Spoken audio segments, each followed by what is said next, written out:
When we think about the meaning of life, whether it is to follow the routine and busy life or to follow the heart to fulfill the ideal in our heart, when you watch this video, you may be able to get the answer you want. Born in South Africa, Lawrence's family is in a favorable condition, and he is a child born with a golden key. Even if Lawrence does not do anything, his family's wealth still allows him to live a happy life without worrying about food and clothing. The twist of the story occurs when he takes over a work project. At that time, he witnessed many scenes of poachers hunting animals on the vast grassland.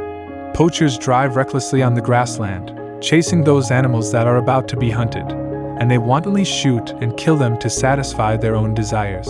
He had witnessed a rhino being poached. The horn was cut off, and the rhino's helpless eyes, like a nightmare, deeply imprinted on Lawrence's heart, unable to be erased. This scene accompanied Lawrence through countless days and nights. He began to think about whether he could do something for these animals. So, Lawrence spent his family's money to buy 5,000 acres of land and set up an animal sanctuary in the wild. Determined to become a great animal protector, he aimed to change the miserable situation of these animals. One morning, Lawrence received a call from a caring person, telling him that a wild elephant herd had suffered a poacher's ambush. Emotionally, the herd had become very violent and out of control, seriously threatening the lives and property of surrounding residents. The government said that if no animal sanctuary was willing to take in these elephants, they would face devastating extinction. Hearing the news, Lawrence put down the phone and rushed to the scene. He disregarded his own safety and determinedly approached the elephant herd.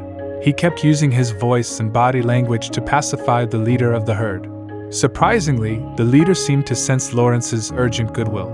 Its mood gradually calmed down, and it led the herd to cooperate with Lawrence to set up a safe haven. The elephants were very uneasy when they first came to the reserve. They kept breaking down the fences and destroying everything in the reserve. Lawrence showed unimaginable patience when dealing with this group of gentle giants. He sang songs and chatted with the elephants while repairing the fences, building up a friendship with them. When war broke out in the area, Lawrence hired mercenaries at great expense to save 35 rare animals from the Baghdad Zoo.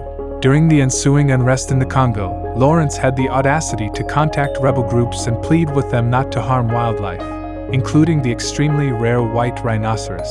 During his 10 years of conservation, Lawrence saved countless wild animals. The establishment of the sanctuary not only gave homeless animals a new home, but also allowed Lawrence to meet the love of his life, who also loved wild animals. They quickly fell in love and together carried out their animal conservation activities in a foreign country. Sadly, Lawrence died of a heart attack at a wildlife conservation party. At the end of his life, he was still committed to wildlife conservation. On the day of the funeral, 21 elephants came to kneel and pay their respects, adding a sense of solemnity to the scene. They stood neatly outside the house and roared up to the sky. Their heartbreaking wails seemed to express their endless gratitude and high respect for him. These elephants were overflowing with deep grief and sorrow, revealing an unspeakable emotion in their eyes. In their own unique way, they silently said goodbye to the benefactor who had left the earth, been freed, and returned to the embrace of nature. Well, the above is today's story. This video ends here. If you like, remember to like and subscribe. Thanks for watching.